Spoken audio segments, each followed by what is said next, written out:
السلام عليكم، كي دايرين؟ لاباس عليكم؟ نتمنى تكونوا بخير وعلى خير وانتم كتشاهدوا الفيديو ديال اليوم.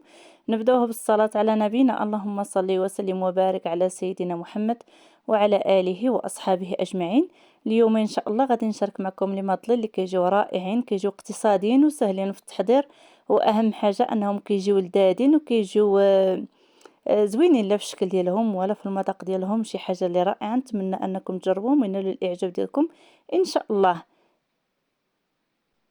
ودابا غادي ندوزو للمقادير والطريقه ديال التحضير. في هذا الاناء غادي ندير قبيصه ديال الملحه، وغادي ندير قشور حامضه اللي حكيناها البنات، اللي حكينا ليها غير القشره ديالها. انايا عندي قشور حامضه كما كتلاحظوا.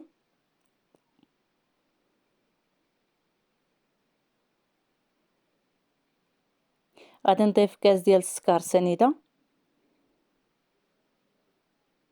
وغادي نضيف 2 بيضات، وغادي نخلط هاد العناصر البنات. وهانتوما معايا في الفيديو ان شاء الله باش تفهموا جميع المراحل. غير بشويه ان شاء الله، راه ما زربتش الفيديو نهائيا باش تفهموا جميع المراحل.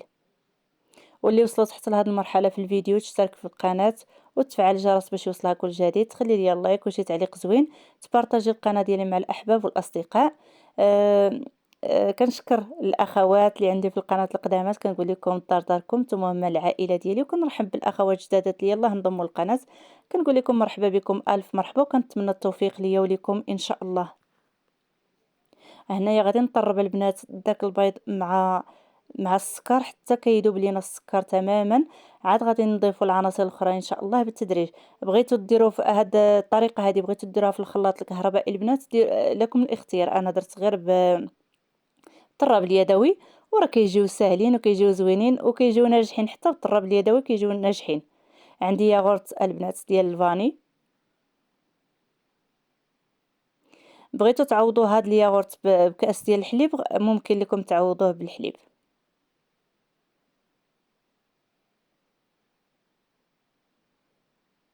غادي نخلط هاد العناصر مزيان مزيان حتى كيندمج لينا داك الياغورت مع البيض والسكر. عاد غادي نضيفو الزيت ان شاء الله.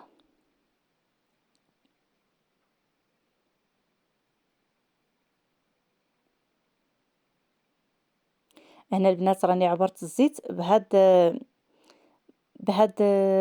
هادي ديال الياغورت، بهاد العلبه ديال الياغورت باش عبرنا الزيت.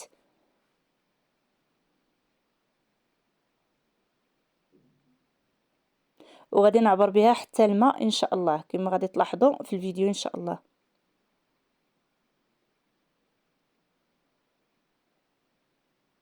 هنا راني عمرتها بالماء، ماشي دافي البنات، غير بارد، يعني غير الماء من الروبيني اللي درت. غادي نعبر بها حتى هو الماء كما كتلاحظوا، يعني كاس ديال الزيت وكاس ديال الماء، بالكاس بداك العلبه تاع الياغورت باش كنعبروا.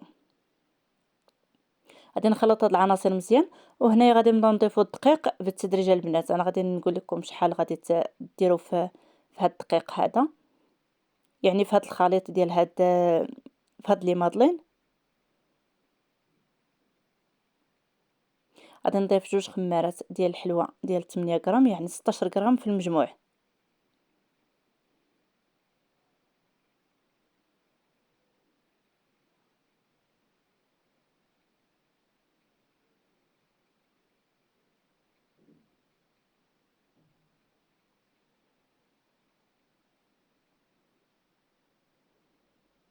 هنايا غادي نخلط هاد العناصر البنات غادي باقي غادي نزيد الكاس الثاني ديال الدقيق.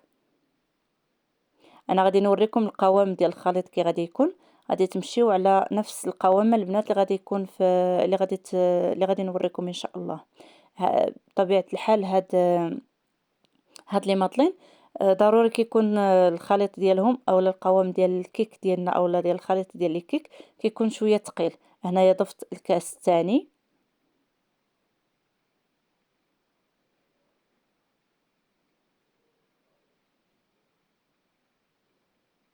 راه كيجيو ناجحين، كيجيو زوينين لا في الشكل ديالهم ولا في المذاق ديالهم.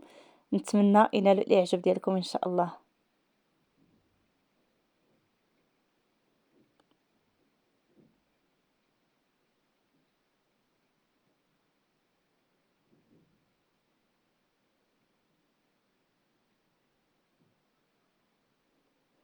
هنا الخليط البنات راه مازال خفيف بزاف. غادي نضيف هنايا النص كما غادي تلاحظوا ديال الكاس، حتى غادي نخلط عاد غادي نشوف ان شاء الله واش غادي نزيد ولا لا.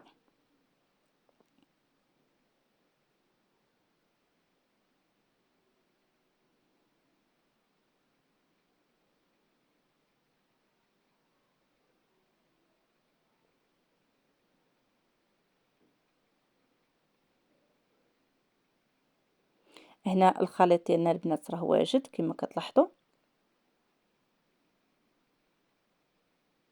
ما كيجيش ثقيل بزاف وما كيجيش خفيف بزاف. هنا الخليط ديالي البنات غادي نخليه واحد نص ساعه في الثلاجه، عاد غادي ندوزو ان شاء الله نطيبوه. ممكن انكم تخليوها الا درتوها البنات في الليل، ممكن تخليوها حتى الصباح وتطيبوها ان شاء الله. لي مادلين البنات ضروري كيكون الخليط ديالهم بارد والفران كيكون سخون باش كيطلعوا لينا مزيان وكيجيو زوينين. هذا هو السر ديال لي مادلين البنات. هنايا راني خليتها نص ساعه البنات من بعد ما بردت العجينه مزيان، عاد غادي نضيفوها ان شاء الله في هاد الكويغطاس ديالهم.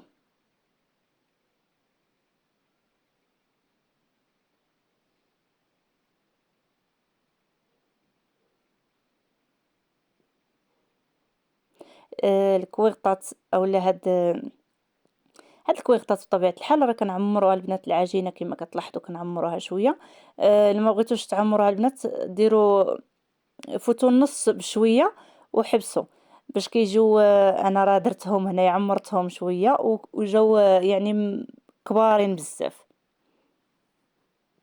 وكيخرجوا لينا البنات 12 حبة. الا درتو نتوما الا درتو غير النصف، الا درتو النصف ديال هاد في هاد الكويغطات هادو ديال هاد الخليط اولا ديال العجين ديال الكيك، راه بطبيعة الحال غيعطيوكم اكثر من هاد العدد. وراه عندي لي ماطلين البنات اللي كيعطيو كمية كثيرة في القناة، نتمنى انكم تدخلوا عندهم تفرجوا في لي ماطلين اللي كاينين في القناة، راه حتى هما ناجحين وكيعطيونا واحد الكمية اللي كثيرة بزاف. نتمنى انكم ان القناة تعجبكم ان شاء الله.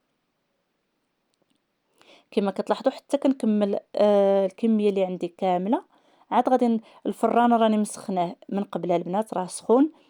بطبيعه الحال باش كيتنفخوا لينا هاد لي ماطلين راه كتكون العجينه ديالهم بارده والفران كيكون سخون، يعني فاش كتلقى ديك البروده مع السخونيه هي اللي كتطلع لينا هاد لي ماطلين كيجيو زوينين كيجيو ناجحين. هنا البنات غادي نزين بالسكر سنيده.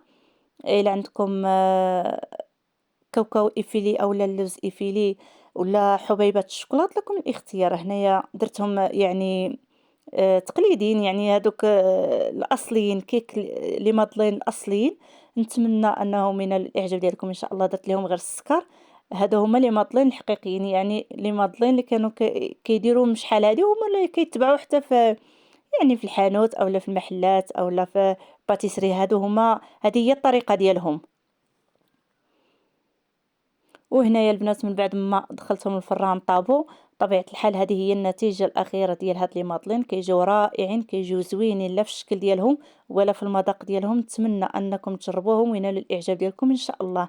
كيجيو رائعين للوليدات وحتى للضيوف إن شاء الله كيجيو ما شاء الله البنات كما كتلاحظوا كيجيو زوينين زوينين بزاف. نتمنى الفيديو ينال الإعجاب ديالكم، وإلا عجبكم الفيديو اشتركوا في القناة وفعلوا الجرس باش يوصلكم كل جديد. والسلام عليكم إلى فيديو قادم إن شاء الله.